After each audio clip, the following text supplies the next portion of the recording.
నమస్కారం. NSTV news కి స్వాగతం. నా పేరు సంధ్య. ముందుగా వార్తల్లోని ముఖ్యాంశాలను ఇప్పుడు చూద్దాం. పలమనేరు పట్టణంలో నిర్వహించిన కార్యక్రమంలో డాక్టర్ దేవరాజ్ మాట్లాడారు.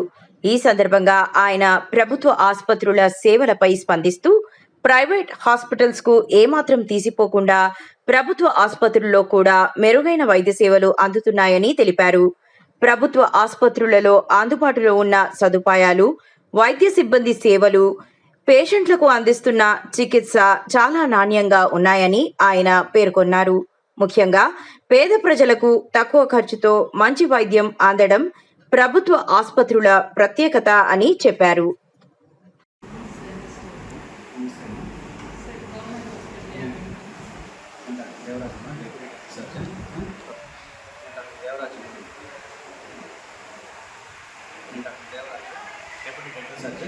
ప్రభుత్వ ఆసుపత్రి, ప్రభుత్వ ఏరియా ఆసుపత్రి పలమనేరు. మనకి అందరికీ చాలామందికి అపోహ ఉంది. ప్రభుత్వ ఆసుపత్రి అంటే ఓన్లీ పళ్ళు తీయడం మాత్రమే అని అనుకుంటున్నారు. కానీ మనం పళ్ళు తీయడం నుంచి ఇక్కడ చాలా ట్రీట్మెంట్స్ చేస్తున్నాము. మనం పుచ్చు పళ్ళకి సిమెంట్ పెట్టడము, సిమెంట్ కూడా జిఏసి గ్లాస్ నెంబర్ సిమెంట్ అనేసి ఇప్పుడు లేటెస్ట్గా ఏది ఉందో అదే పెడుతున్నాము. పళ్ళు తీయడం, బాగా పుచ్చిపోయిన వాటి పళ్ళు తీయడం కానీ, లేకపోతే గారకు పెట్టిన పళ్ళకి స్కేలింగ్ చేయడము, స్కేలింగ్ అండ్ పాలిషింగ్ అవన్నీ చేయడము, ఇంకా చిగుర్లు ఏదైనా ఉంటే దానికి తగిన ట్రీట్మెంట్ ఇవ్వడము, ఇంకా ఎక్కువ పుచ్చిపోయిన పళ్ళకి రూట్ కెనాల్ ట్రీట్మెంట్ అంటారు. అంటే చాలామంది గవర్నమెంట్ హాస్పిటల్లో రూట్ కెనాల్ ట్రీట్మెంట్ చేస్తారని అనుకోవడం లేదు. కానీ మన పలమనేరు ఏరియా ఆసుపత్రిలో రూట్ కెనాల్ ట్రీట్మెంట్ ముందు పళ్ళకి వెనకాల పళ్ళకి కూడా మనం రూట్ కెనాల్ ట్రీట్మెంట్ చేస్తున్నాము. అంతేకాకుండా ఇంకా వయసైన వాళ్ళకి, ఇంకా కొంతమందికి వాళ్ళ క్యాన్సర్ స్క్రీనింగ్ టెస్ట్ కూడా చేస్తున్నాము. ఒకవేళ వాళ్ళకి ఏమన్నా క్యాన్సర్ వచ్చే లక్షణాలు ఉన్నాయి అంటే వాళ్ళని ముందుగానే మనం గుర్తించి తగిన జాగ్రత్తలు చెప్తూ వాళ్ళ క్యాన్సర్ నుంచి నివారించి వాళ్ళకి తగు ట్రీట్మెంట్ ఇవ్వడం జరుగుతుంది. ఒకవేళ ఇన్ కేస్ క్యాన్సర్ స్టార్టింగ్ దశలో అలా ఏమన్నా మనం గుర్తించగలిగితే వాళ్ళని పెద్ద హాస్పిటల్కి, రుయా హాస్పిటల్ లాంటి పెద్ద హాస్పిటల్కి తరలించి వాళ్ళకి తగిన ట్రీట్మెంట్ ఇప్పిస్తున్నాము. అలాగే వాళ్ళని ఫాలోఅప్ కూడా చేస్తున్నాము. అంటే అక్కడ వెళ్ళిన తర్వాత వాళ్ళకి ఏమైనా ఇబ్బంది ఉందా, లేకపోతే వాళ్ళకి తగిన ట్రీట్మెంట్ కరెక్ట్గా జరుగుతుందా లేదా, అక్కడ ఏమైనా ఆలస్యం అవుతుంటే వాళ్ళతో మాట్లాడి కొంచెం త్వరగా చేయించే విధంగా కూడా మేము చర్యలు తీసుకుంటున్నాము. వాళ్ళు ట్రీట్మెంట్ చేసుకున్న తర్వాత మళ్ళీ ప్రతిదానికి అక్కడికి వెళ్ళాల్సిన అవసరం లేకుండా ఫాలోఅప్ అన్ని మనం ఇక్కడే ప్రభుత్వ ఆసుపత్రిలోనే చేసుకుంటున్నాము. దానివల్ల వాళ్ళకి ప్రతిసారి తిరుపతి లాంటి దూర ప్రాంతాలకు వెళ్ళి ఫాలోఅప్ చేసుకోవడానికి ఇబ్బంది లేకుండా ఇక్కడ దగ్గరలోనే వాళ్ళకి తగిన ట్రీట్మెంట్ ఇచ్చి, అత్యవసరమైతే తప్ప పెద్ద హాస్పిటల్కి పంపించకుండా మనం ఇక్కడే అన్ని ట్రీట్మెంట్లు చేస్తున్నాము. దీన్ని పలమనేరు చుట్టుపక్కల ప్రజలు సద్వినియోగం చేసుకోవాల్సింది. పేషెంట్లకి వచ్చిన ప్రతి పేషెంట్కి మనము అవసరమైతే బీపీ, షుగర్ అని పరీక్ష చేస్తాము. పరీక్ష చేసి వాళ్ళకి షుగర్ అలాంటివి ఏమన్నా ఉంటే దాన్ని నివారించడానికి, దాన్ని తగ్గించుకోవడానికి తగిన ట్రీట్మెంట్ వేరే డాక్టర్లతో మాట్లాడి వాళ్ళకి ట్రీట్మెంట్ ఇప్పించడము. ట్రీట్మెంట్ తగ్గింది, షుగర్ తగ్గిన తర్వాత కంట్రోల్కి వచ్చిన తర్వాత వాళ్ళు ఎలా మనము జాగ్రత్త తీసుకోవాలి, షుగర్ పేషెంట్స్ ఏమేమి ట్రీట్మెంట్స్ తీసుకోకూడదు అంటే ఏమేమి అలవాట్లు ఉంటే మానుకోవాలి, ఎలా జాగ్రత్త తీసుకోవాలి, అవన్నీ వాళ్ళకి మనం ఎక్స్ప్లెయిన్ చేయడం జరుగుతుంది. వాళ్ళని ఫ్రీక్వెంట్గా కూడా మనం ఫాలోఅప్ చేయడం జరుగుతుంది.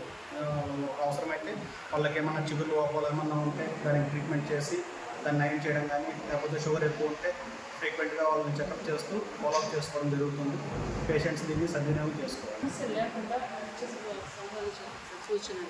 ఇప్పుడు జనరేషన్లో మనకి ఎక్కువ స్వీట్స్ అంటే జంక్ ఫుడ్స్, స్వీట్స్ మీద ఎక్కువ ఆధారపడుతున్నారు. దానివల్ల ఏమవుతుందంటే మనకి బ్యాక్టీరియాలు అవన్నీ పళ్ళ మధ్యలో చేరుకోవడం వలన సులభంగా మనకి పుచ్చుపళ్ళు ఏర్పడుతున్నాయి. మెయిన్గా స్వీట్స్, షుగర్ ఐటమ్స్ అంటే చాక్లెట్స్ కానీ, ఐస్ క్రీమ్స్ కానీ, లేదా మనకి ఫుడ్ ఐటమ్స్ కూడా చాలా వరకు కొంతమంది స్వీట్గా అలా తీసుకోవడం అలా జరుగుతుంది. అలాంటివి తగ్గించుకోవాలి. ఇంకా ముఖ్యంగా రాత్రిపూట బ్రష్ చేసుకొని పడుకోవాలి. అలాంటప్పుడు ఏమవుతుందంటే మనము ఒకవేళ స్వీట్స్ ఏమైనా తీసుకున్నా కూడా నైట్ టైం మనం ఇంటిగా బ్రష్ చేసుకుంటే చాలా వరకు మనము పుచ్చుపళ్ళ నుంచి నివారించే అవకాశం ఉంటుంది. మెయిన్గా ప్రతి ఒక్కరూ ప్రతిరోజు వాళ్ళ ఆహారంలో పీచు పదార్థం అంటే ఫైబ్రస్ డైట్స్ తీసుకోవాల్సిందిగా కోరుచున్నాను. ఎందుకంటే ఫైబ్రస్ ఫుడ్స్ తీసుకుంటే మనకు వీలైనంత వరకు పుచ్చుపళ్ళు రాకుండా నివారించే అవకాశాలు ఎక్కువ ఉంటాయి. కాబట్టి ఖచ్చితంగా రోజు ఆకుకూరలు ఇలాంటి ఫైబ్రస్ ఫుడ్స్ అలవాటు చేసుకోవాలి. మెయిన్గా బ్రషింగ్ టెక్నిక్స్, బ్రష్ ఉంటుంది. బ్రష్లో మనకి సాఫ్ట్, మీడియం, హార్డ్ అని ఉంటుంది. మెయిన్ చాలా వరకు సాఫ్ట్ బ్రషే వాడాలి. ఎందుకంటే హార్డ్ బ్రష్, మీడియం బ్రష్ అది వాడితే దంతాలు ఎక్కువ అరిగిపోయే అవకాశం ఉంటుంది. దానివలన నరాలు జువ్వులు లాగడము, సెన్సిటివిటీ అంటారు, నరాలు జువ్వులు లాగడం కానీ, లేకపోతే ఏదైనా గట్టి వస్తువు తిన్నప్పుడు నొప్పి రావడం అలాంటివి జరుగుతుంది. కాబట్టి సాఫ్ట్ బ్రషే వాడాలి. బ్రష్ కూడా మనం ప్రతి 3 నెలలకు ఒకసారి మార్చుకుంటూ ఉండాలి. ఒకవేళ కొంతమందికి ఎక్కువ హార్డ్గా బ్రష్ చేయడం వల్ల ఈలోపు మనకు ఆ బ్రిజిల్స్ కనుక బెండ్ అయిపోతే వెంటనే బ్రష్ని మార్చేసి కొత్త బ్రష్ని వాడుకోవాలి. అలా లేకపోతే పళ్ళు శుభ్రం అవ్వవు. అలాంటప్పుడు మనకి చిగుళ్ళ దగ్గర ఇన్ఫెక్షన్ వచ్చే అవకాశాలు ఉంటాయి కాబట్టి వెంటనే బ్రష్ మార్చేసి కొత్త బ్రష్ వాడుకోవాలి. పేస్ట్ చాలామంది బ్రష్ నిండుగా పేస్ట్ పెడతారు. అలా కాకుండా జస్ట్ మనకు ఒక బఠానీ గింజ సైజ్ అంత పేస్ట్ పెట్టుకుంటే సరిపోతుంది. ఏ పేస్ట్ అయినా వాడచ్చు. కాకపోతే పేస్ట్లో మనకు పార్టికల్ సైజ్ అంటారు, అంటే పట్టుకున్నప్పుడు రఫ్గా లేకుండా కొంచెం స్మూత్గా ఉండే పేస్ట్లు వాడుకుంటే మన పళ్ళు ఎక్కువ అరిగిపోకుండా ఉంటుంది. రఫ్గా ఉంటే కొంచెం త్వరగా అరిగిపోతుంది కాబట్టి పేస్ట్ వాడేటప్పుడు పార్టికల్ సైజ్ ఉండేటట్టు చూసుకోవాలి, చిన్నది ఉండేటట్టు చూసుకోవాలి. చిన్నప్పుడు బొగ్గులు పుల్లలు అవే మనకు ఉండేవి కాబట్టి దాంతో వాడుతున్నారు. బ్రష్ వాడుకుంటే మంచిది. బ్రష్లు బొగ్గులు పుల్లలు అవన్నీ వాడకుండా, ఎందుకంటే పుల్లతో వాడితే ఏమవుతుందంటే బ్రష్ చేసేటప్పుడు మనకి ఆ పుల్లలు షార్ప్గా ఉంటాయి, చిగుర్లు గుచ్చుకొని ఇన్ఫెక్షన్ వచ్చే అవకాశం ఉంటుంది. అదే కాకుండా మనకి అవి సమానంగా ఉండవు పుల్లలు ఉండేటప్పుడు. అలాంటప్పుడు ఏమవుతుందంటే మనకి క్లీన్ చేసేటప్పుడు అన్ని చోట్ల సమానంగా శుభ్రం అవ్వవు. అలాంటప్పుడు కొన్ని చోట్ల ఇన్ఫెక్షన్ ఉండిపోయే అవకాశం ఉంటుంది. కాబట్టి పుల్లలు బొగ్గు అలాంటివి వాడకుండా బ్రష్ పేస్ట్ వాడుకుంటే మంచిది.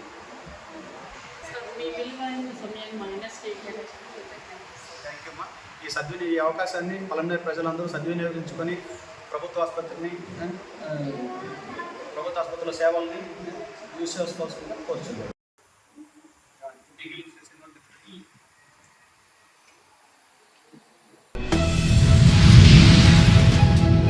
చిత్తూరు జిల్లా పూతలపట్టు నియోజకవర్గం బంగారుపాలెం మండలంలోని బొమ్మాయిపల్లి గ్రామంలో మంగళవారం రాత్రి కర్ణాటక రాష్ట్ర గురుధర్మ ప్రచారణ యువజన సభ చైర్మన్, చిత్తూరు జిల్లా ఈడిగ గౌడ సంఘం గౌరవ అధ్యక్షులు, కాణిపాకం శ్రీ వరసిద్ధి వినాయక స్వామి దేవస్థానం మాజీ డైరెక్టర్ శ్రీ వజ్రాలపురం బోయకొండ గంగమ్మ దేవస్థానం కార్యనిర్వాహకులు గోపి జన్మదిన వేడుకలు బొమ్మాయిపల్లి గౌరీ యూత్ ఆధ్వర్యంలో ఘనంగా నిర్వహించారు.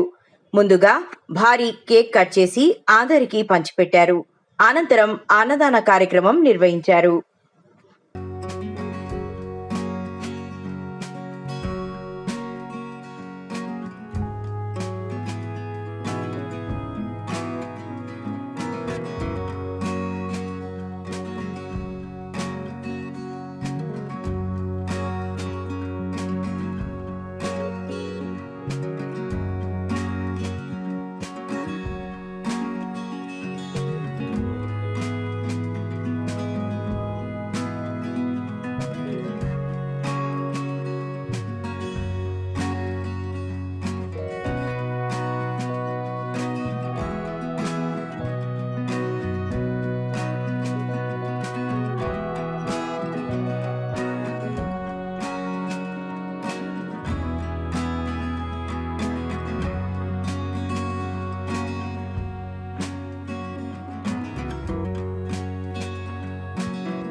సైబర్ నేరాలపై ప్రజల్లో అవగాహన పెంచేందుకు పోలీసులు ప్రత్యేక కార్యక్రమాలు నిర్వహిస్తున్నారు.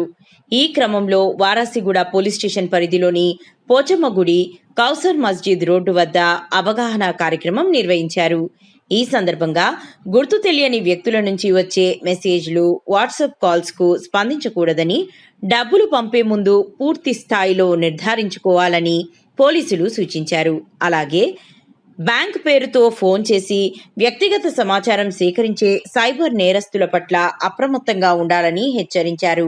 ఒకవేళ సైబర్ నేరానికి గురైతే వెంటనే 1930 హెల్ప్ లైన్కు కాల్ చేసి వివరాలు తెలియజేయాలని సూచించారు.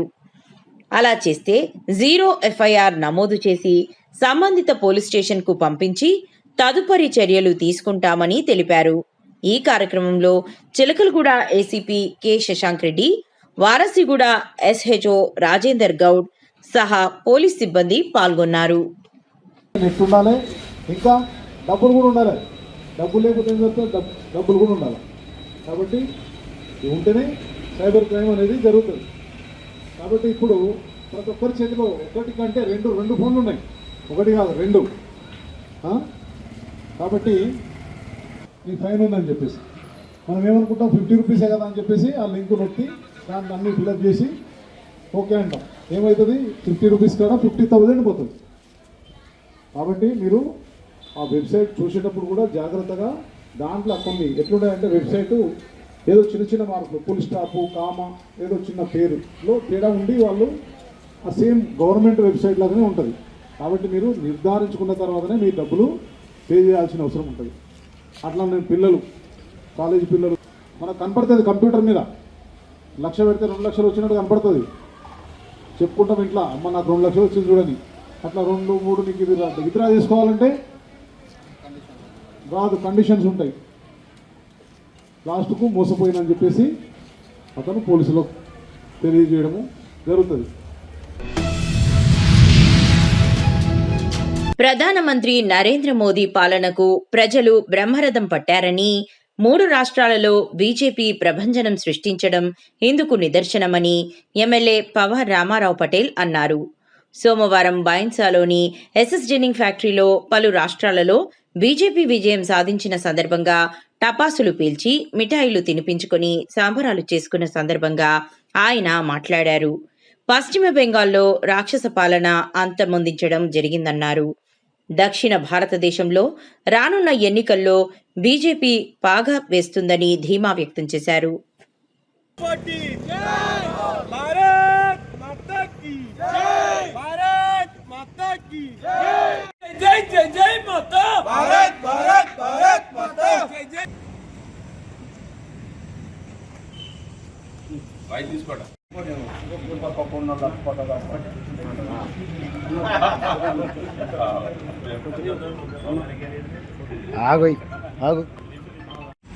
ఈరోజు 5 రాష్ట్రాల్లో ఏదైతే ఎలక్షన్ జరిగిందో ఆ 5 రాష్ట్రాల్లో 3 రాష్ట్రాల్లో భారీ మెజారిటీతో భారతీయ జనతా పార్టీ గెలవడం జరిగింది. ముఖ్యమైన బంగ్లాదేశ్ మన వెస్ట్ బెంగాల్లో ఏదైతే అరాచకత ఉందా, రాక్షస పాలన ఉందా, అధర్మం ఎక్కువ ఉండే, ధర్మం ఎక్కువ లేకుంటే అటువంటి పాలనకు జై శ్రీరామ్. ఈరోజు బైన్సా పట్టణంలోని ఎమ్మెల్యే పవార్ రామారావు పటేల్ గారి ఎస్ఎస్ ఫ్యాక్టరీలో మన భారతదేశంలో 3 రాష్ట్రాలలో భారతీయ జనతా పార్టీ కాషాయ జెండా ఎగరవేయడం జరిగింది. పశ్చిమ బెంగాల్లో రాక్షస పాలన అంతమొందించి రామరాజ్య స్థాపనకి అడుగులు వేసిన భారతీయ జనతా పార్టీ కార్యకర్తలకు, అదేవిధంగా భారతీయ జనతా పార్టీ పెద్దలు ప్రతి ఒక్కరికి మా తెలంగాణ భారతీయ జనతా పార్టీ తరఫున వారికి ప్రత్యేక ధన్యవాదాలు. ఎందుకంటే పశ్చిమ బెంగాల్లో రాక్షస పాలన, అత్యాచారాలు, మన బీజేపీ కార్యకర్తలపైన దాడులు జరుగుతున్నాయి. వాటికి దీటుగా మన భారతీయ జనతా పార్టీ పశ్చిమ బెంగాల్లో కాషాయ జెండా ఎగరవేయడం జరిగింది. అదే స్ఫూర్తిగా మన తెలంగాణలో 2029లో తెలంగాణ గడ్డపైన కాషాయ జెండా ఎగరవేసి మనకు నరేంద్ర మోడీ గారికి బహుమతిగా ఇద్దామని తెలియజేస్తున్నాను. భారత్ మాతాకి జై శ్రీరామ్. భారతీయ జనతా పార్టీ ముదోల్ అసెంబ్లీ ఆధ్వర్యంలో శ్రీ రామారావు పటేల్ గారి అధ్యక్షతన, పట్టణ అధ్యక్షుడు రావుల రాము గారి అధ్యక్షతన బైన్సా పట్టణంలో బీజేపీ పార్టీ కార్యాలయంలో మన ఏదైతే పశ్చిమ బెంగాల్, పుదుచ్చేరి, అదేవిధంగా అస్సాంలో భారతీయ జనతా పార్టీ ఘనంగా విజయం సాధించిన సందర్భంగా సంబరాలు చేసుకోవడం జరిగింది. ఈ యొక్క ఏదైతే విజయం ఉన్నదో ఎందరో కార్యకర్తలు త్యాగాలు చేసి ఈరోజు పశ్చిమ బెంగాల్లో ఒక రాక్షస పాలన అంతమొందించి ఒక ధర్మం వైపు నడిపించడానికి పాటుపడిన కార్యకర్తలందరికీ ఈ విజయాన్ని అంకితంగా భావిస్తూ జై శ్రీరామ్. జై శ్రీరామ్. ఏదైతే 3 రాష్ట్రాలు వెస్ట్ బెంగాల్, అస్సాం, పుదుచ్చేరిలో అధర్మం పై ధర్మం గెలిచింది, అవినీతిపై అరాచకాలపై ఇప్పుడు వెస్ట్ బెంగాల్ మనంతా చూసాము. అడుగడుగున అత్యాచారాలు జరుగుతున్న సందర్భంలో నరేంద్ర మోదీ గారు, అమిత్ షా గారు పట్టుపట్టి ఈరోజు బీజేపీ శంకరావం వహించడంలో మొదటి పాత్ర పోషించడంలో విజయం సాధించారు. ఇదే దిశగా ఇది పునాదిగా చేసుకొని వచ్చే ఎన్నికల్లో బీజేపీలో కూడా కాషాయ జెండా ఎగురుతుంది బీజేపీ తెలంగాణ గడ్డపైన అని చెప్పేసి ఆశిద్దాము. ఇదే స్ఫూర్తితో, ఇదే ఆశయంతో, ఇదే ఉత్సాహంగా కార్యకర్తలందరూ కూడా ఈ 2 సంవత్సరాలు పనిచేయాలని చెప్పేసి మనమంతా కూడా కోరుతున్నాము. పెద్దవారు పవర్ రామారావు పటేల్ గారి ఆధ్వర్యంలో ఈరోజు ఎస్ఎస్ ఫ్యాక్టరీలో సంబరాలు మిఠాయితో పంచుకొని టపాకాయలు పేల్చి అందరం కూడా ఉత్సాహంగా పాల్గొనడం జరిగింది. భారత్ మాతకి జై. అందరికీ నమస్కారం. ఈరోజు బైన్సా పట్టణంలోని ఎస్ఎస్ ఫ్యాక్టరీలో పవర్ రామారావు పటేల్ గారి ఆధ్వర్యంలో కార్యకర్తలు, బైన్సా టౌన్ మరియు బైన్సా మండల కార్యకర్తలందరూ మిఠాయిలు తినిపించుకుంటూ టపాకాయలు పేలుస్తూ సంబరాలు జరుపుకోవడం జరిగింది. ఎందుకంటే ఏదైతే మన దేశంలో 3 రాష్ట్రాలలో ముఖ్యంగా పశ్చిమ బెంగాల్లో ఈరోజు బీజేపీ ఘన విజయం సాధించడం, భారతదేశంలో ఉన్నటువంటి 15 లక్షల కార్యకర్తలలో ప్రతి ఒక్క కార్యకర్తకి ఆనందం ఉంది. ఆ ఆనంద విషయంలోనే ఈరోజు ఈ మిఠాయి తినిపించుకుంటూ సంబరాలు చేసుకోవడం జరిగింది. అదేవిధంగా రానున్న రోజులలో కూడా ఖచ్చితంగా తెలంగాణలో కూడా ఇదే విధంగా బీజేపీ సంబరాలు చేసుకునే రోజు ఒక రోజు వస్తుంది అని చెప్పి కార్యకర్తలకు చేయడం జరిగింది. అదేవిధంగా ఈరోజు ఈ కార్యక్రమాన్ని రామారావు పటేల్ గారి ఆధ్వర్యంలో చేసుకోవడం జరిగింది. భారత్ మాతాకి జై. భారత్ మాతాకి జై. ఈరోజు 3 రాష్ట్రాల్లో బీజేపీ ఘన విజయం సాధించినందుకు ఇక్కడ ఎస్ఎస్సి ఫ్యాక్టరీలో పవర్ రామారావు పటేల్ ఆధ్వర్యంలో మేము టపాకాయలు కాల్చి స్వీట్లు తినిపించుకుంటూ సంబరాలు జరుపుకుంటున్నాము. రాబోయే రోజులలో కూడా తెలంగాణలో కంపల్సరీ బీజేపీని దక్కించుకుంటామని, మా రాష్ట్రంలో గెలిపించుకుంటామని మాకు చాలా కార్యకర్తలకు చాలా ఆనందంగా ఉంది. ఇప్పటి నుంచి కూడా మేము కార్యకర్తలు అందరం కూడా మా పార్టీ కోసము అందరం పని చేసుకుంటా సమన్వయంతో నడుస్తామని అందరికీ జై శ్రీరామ్. బీజేపీ సంబరాలు 3 రాష్ట్రాలలో భారతీయ జనతా పార్టీ విజయం సాధించినందుకు రాబోయే రోజుల్లో తెలంగాణ గడ్డపై కూడా బీజేపీ జెండా ఎగురవేసే విధంగా ప్రతి కార్యకర్త కృషి చేయాలని కోరడం జరిగింది. ఈ కార్యక్రమంలో బీజేపీ మండల అధ్యక్షుడు త్యాగా సరీన్, జిల్లా నాయకులు, సీనియర్ నాయకుడు పుట్టా శ్రీనివాస్ గౌడ్, పిల్లి శ్రీకాంత్, సర్పంచ్లు గంగాధర్, సుంకరి రాజు, మండల ప్రధాన కార్యదర్శులు మంత్రి రాజేందర్ గౌడ్, నీరడి భూషణ్, కోరే గంగాధర్, పండ్ల శ్రీను, ఉప సర్పంచ్ శ్రీనివాస్, వార్డ్ మెంబర్లు భూనాది నవీన్, ప్రేమ్ సింగ్, గంగూని రాము, మోస్రా గోపాల్, ప్రవీణ్, వీరేందర్ పాల్గొన్నారు. భారతదేశంలో జరిగినటువంటి 5 రాష్ట్రాల ఎన్నికల్లో భారతీయ జనతా పార్టీ అఖండ విజయంతో 3 రాష్ట్రాల్లో విజయం సాధించడం ఏదైతే ఉందో ఇది దేశ ప్రజలందరూ కూడా హర్షించదగ్గ విషయం. ముఖ్యంగా పశ్చిమ బెంగాల్లో అరాచకమైనటువంటి పాలన, రాక్షసమైనటువంటి పాలనకు అక్కడ ఉన్నటువంటి ప్రజలు చమరగీతం పాడినటువంటి సందర్భాన్ని మనం అందరం కూడా చూడొచ్చు. ఈరోజు పశ్చిమ బెంగాల్లో జరిగినటువంటి రిజల్ట్ ఏదైతే ఉందో అది దేశం మొత్తం కూడా కనువిప్పు కాబోతా ఉంది. ఎవరైతే ప్రజల యొక్క మన్ననను చూడగలరో, ప్రజల యొక్క వ్యతిరేక విధానాలకు పనిచేస్తారో అలాంటి ప్రభుత్వాలు కుప్పకూలేటువంటి పరిస్థితి ఆసన్నమైంది. ఇది పశ్చిమ బెంగాల్ రిజల్ట్ ద్వారా మనకు తెల్లమైంది. కాబట్టి రాబో రోజుల్లో కూడా తెలంగాణలో భారతీయ జనతా పార్టీ జెండా ఎగరవేయబోతా ఉంది. కాబట్టి ఈరోజు దేశం మొత్తం కూడా 2 సందర్భాల్లో సంతోషంగా ఉంది. ఈ దేశానికి పట్టి పీడిస్తున్నటువంటి కమ్యూనిజం మొత్తం దేశంలో అంతమైపోయింది. అదేవిధంగా ఈ దేశంలో అరాచకమైనటువంటి పాలన చేసినటువంటి మమతా బెనర్జీని ప్రజలందరూ కూడా చిత్తుగా ఓడించి భారతీయ జనతా పార్టీకి పట్టం కట్టిరు. ఈ యొక్క రామరాజ్యాన్ని స్థాపన కోసం ఆ యొక్క పశ్చిమ బెంగాల్ ప్రజలు ఇచ్చినటువంటి తీర్పును శిరస వహిస్తూ దేశం మొత్తం కూడా ఇదే యొక్క వాతావరణం కొనసాగిస్తామని చెప్పేసి తెలియజేస్తా ఉన్నాం. భారత్ మాతాకి జై. దేశం మొత్తం కూడా 4వ తేదీన ఏం జరుగుతూ ఉంది దేశంలో అని చెప్పేసి ఆతురత ఎదురుస్తున్న రోజు అందరూ కూడా ఏదైతే కలగన్నారో పశ్చిమ బెంగాల్లో ఏదైతే ఈ దేశంలోకి అక్రమంగా రోహింగ్యాలు నింపుతూ ఈ దేశ యొక్క అంతర్గత భద్రతకు ముప్పుగా ఉన్నటువంటి రాష్ట్రంలో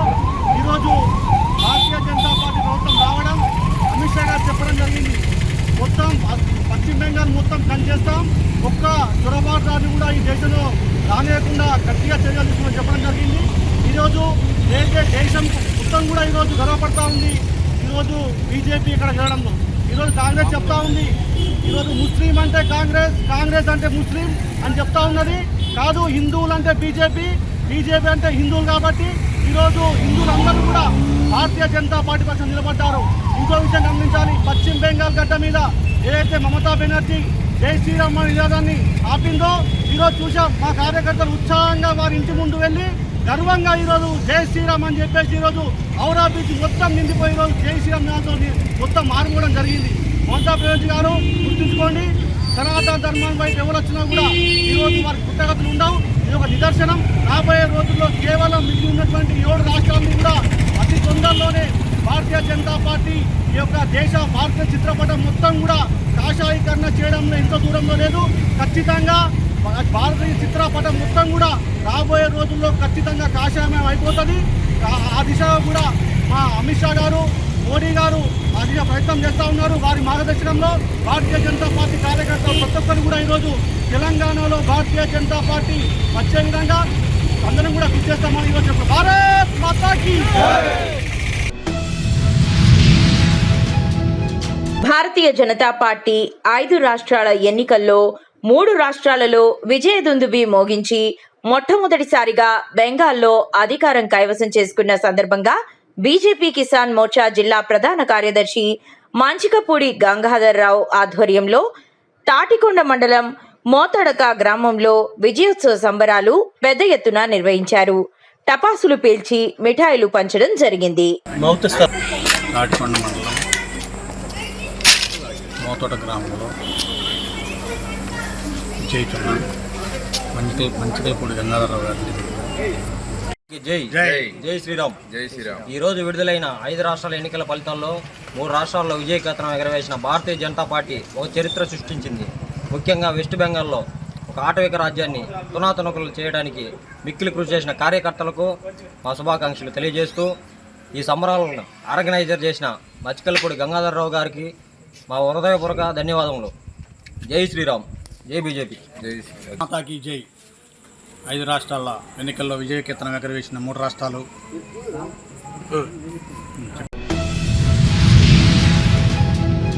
రాజమండ్రి సెంట్రల్ జైల్లో రిమాండ్లో ఉన్న ఎమ్మెల్సీ అనంతబాబును ఈరోజు పోలీస్ కస్టడీకి తరలిస్తున్నారు. మధ్యాహ్నం 12 గంటల నుంచి రేపు మధ్యాహ్నం 12 గంటల వరకు ఒకరోజు పాటు పోలీస్ కస్టడీ మంజూరైంది. దళిత యువకుడు వీధి సుబ్రహ్మణ్యం హత్య కేసులో సాక్షులను బెదిరించిన ఆరోపణలపై కాకినాడ ప్రత్యేక మొబైల్ కోర్టు అనుమతి ఇచ్చింది. దీంతో అనంతబాబును విచారణ కోసం కాకినాడ సర్పవరం పోలీస్ స్టేషన్కు పోలీసులు తీసుకువస్తున్నారు. ఈ కేసులో కీలకమైన 4 సాక్షులను గత నెల 20న కాకినాడలోని ఒక అపార్ట్మెంట్కు తీసుకెళ్లి ఒక్కొక్కరికి ₹1,00,000 ఇచ్చినట్లు ఆరోపణలు ఉన్నాయి. అలాగే వీడియో కాల్ ద్వారా సాక్షులను బెదిరించిన ఘటనపై కూడా పోలీసులు దృష్టి సారించారు. ఈ అంశాలపై పోలీసులు కస్టడీలో అనంతబాబును అధికారులు విచారించనున్నారు.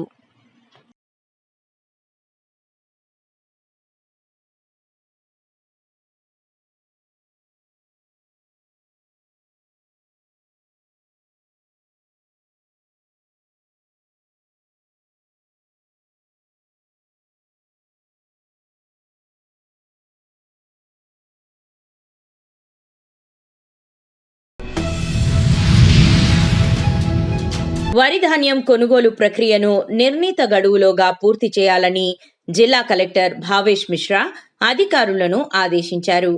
సోమవారం సారంగాపూర్ మండలం ఆలూరు గ్రామంలో గల వరి ధాన్యం కొనుగోలు కేంద్రాన్ని కలెక్టర్ తనిఖీ చేశారు. వరి ధాన్యం కొనుగోలు తీరును ఆయన పరిశీలించారు. కొనుగోలుకు సంబంధించి అన్ని రకాల రిజిస్టర్లను తనిఖీ చేశారు. వరి ధాన్యం కొనుగోలు కేంద్రం నిర్వాహకులతో మాట్లాడుతూ ధాన్యం అమ్మేందుకు వచ్చే రైతులకు ఎటువంటి ఇబ్బందులు కలగకుండా అన్ని ఏర్పాట్లు చేయాలన్నారు. జిల్లా వ్యాప్తంగా అధిక ఉష్ణోగ్రతలు నమోదవుతున్నాయని రైతులకు త్రాగునీరు ఏర్పాటు చేయాలన్నారు.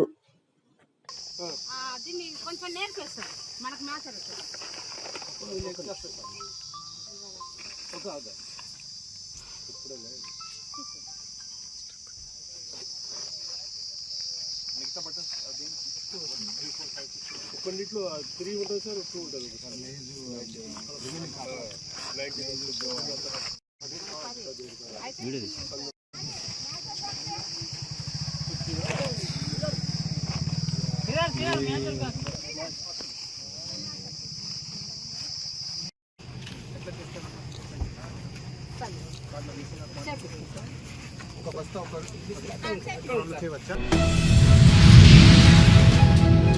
కాకినాడ జిల్లాకు చెందిన ఎం దుర్గా అనే మహిళ గొంతుకు సంబంధించిన క్లిష్ట సమస్యతో బాధపడుతుండగా మెడికవర్ హాస్పిటల్ వైద్యులు విజయవంతంగా చికిత్స అందించారు. గొంతులో ఏర్పడిన అరుదైన కణిత కారణంగా ఆమెకు శ్వాస తీసుకోవడంలో, ఆహారం మింగడంలో తీవ్ర ఇబ్బందులు ఏర్పడ్డాయి. విషయం తెలుసుకున్న ఈఎన్టీ సర్జన్ డాక్టర్ నిఖితారెడ్డి పూర్తిస్థాయి వైద్య పరీక్షలు నిర్వహించారు. పరిశీలన అనంతరం శస్త్రచికిత్సే ఉత్తమ మార్గమని నిర్ణయించి అత్యాధునిక సాంకేతిక పద్ధతులతో ఆపరేషన్ విజయవంతంగా పూర్తి చేశారు. ప్రస్తుతం బాధితురాలు పూర్తిగా కోలుకొని ఆరోగ్యంగా ఉన్నారని వైద్యులు తెలిపారు. ఈ సందర్భంగా డాక్టర్ నిఖితారెడ్డి మాట్లాడుతూ, అరుదైన కణితని సమయానికి గుర్తించడం వల్లే చికిత్స సులభమైందని, ఇలాంటి సమస్యలు ఉంటే వెంటనే వైద్యులను సంప్రదించాలని సూచించారు. కామారెడ్డి జిల్లా కేంద్రంలోని పాత బస్టాండ్లో శనివారం అర్ధరాత్రి చోటు చేసుకున్న అగ్ని ప్రమాదంలో సర్వం కోల్పోయిన చిరు వ్యాపారులను ప్రభుత్వం ఆదుకుంటుందని ప్రభుత్వ సలహాదారు షబ్బీర్ అలీ తెలిపారు. అగ్ని ప్రమాద బాధితులను ప్రత్యక్షంగా కలిసి పరామర్శించిన షబ్బీర్ అలీ ఘటనకు సంబంధించిన పూర్తి వివరాలు తెలుసుకున్నారు. బాధితులకు ప్రభుత్వం తరపున ఆర్థిక సహాయం అందించేందుకు ప్రత్యేకంగా కృషి చేస్తానని హామీ ఇచ్చారు. అనంతరం తన వంతుగా బాధితులకు ఆర్థిక సహాయం అందజేశారు. బాధితులకు అండగా నిలబడతామని ప్రభుత్వం భరోసా కల్పించింది.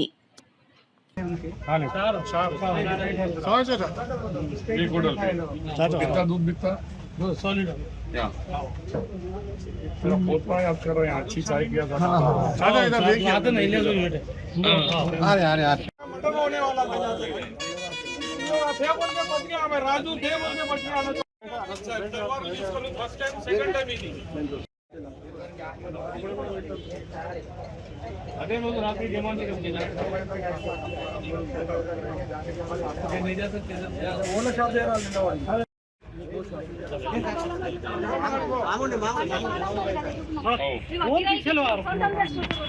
కొంచెం ప్లీజ్ కొంచెం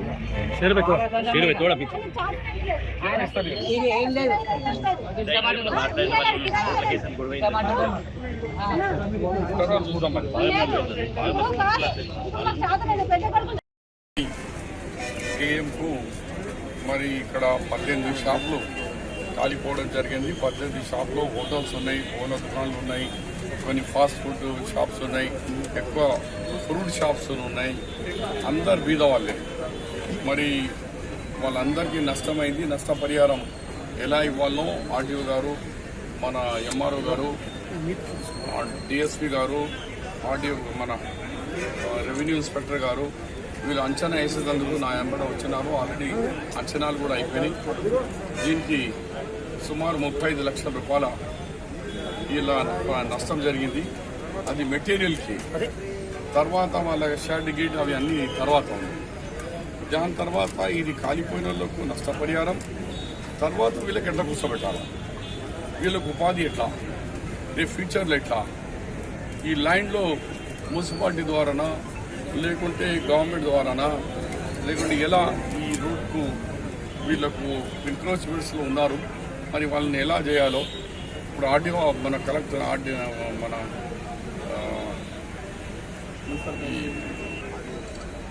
మరి వాళ్ళతో కూర్చొని మా నాయకులతో కూర్చొని మున్సిపల్ చైర్పర్సన్ ఉన్నారు, మున్సిపల్ కౌన్సిలర్స్ ఉన్నారు, అండరాజు గారు ఉన్నారు, ఆయన కూడా ఒక వ్యక్తిమే, మన పార్టీ నాయకులు ఉన్నారు. అందరం కలిసి R&B గెస్ట్ హౌస్లో దీని మీద చర్చిస్తాం. అలాగే కొంచెం ఆర్థిక సాయం నేను స్వయంగా కూడా ఇస్తున్నాను. మళ్ళీ మిగిలినది ప్రభుత్వంతో రెడ్ క్రాస్తో కానీ ప్రభుత్వంతో కానీ ఎలా సాధ్యమవుతుందో అవన్నీ సాధ్యాసాధ్యాలు మాట్లాడుకుందామనే ఉద్దేశం. కానీ ఇప్పుడు R&B గెస్ట్ హౌస్లో ఈ మీటింగ్ జరిగి, ఎందుకంటే చైర్మన్ గారు మున్సిపల్ ఉన్నారు, ప్రిన్సిపల్స్ ఉన్నారు, ఆర్డీఓ గారు ఉన్నారు, ఎంఆర్ఓ గారు ఉన్నారు, మున్సిపల్ కమిషనర్ గారు ఉన్నారు, డిఎస్పీ ఉన్నారు, అందరు ఉన్నారు. కాబట్టి ఆ గవర్నమెంట్ సెలక్షన్ చేసే బాడీ, అడ్వైజ్ ఇచ్చే బాడీ వీళ్ళందరితో మాట్లాడిన తర్వాత మీతో మాట్లాడతాం.